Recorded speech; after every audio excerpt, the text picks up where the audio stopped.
Hello guys, आपका स्वागत है मेरी न्यू वीडियो में। आप देख सकते हैं किस तरीके से हम थार 235 18.5 थार के टायर चेंज कर रहे हैं। वीडियो में आप बने रहें।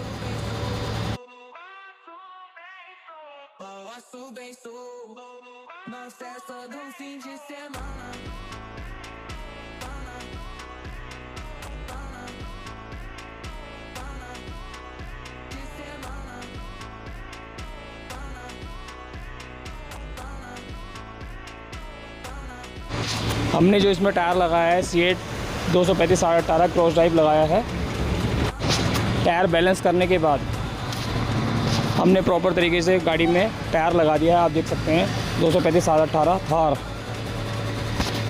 वीडियो अच्छी लगे लाइक शेयर और सब्सक्राइब जरूर करें।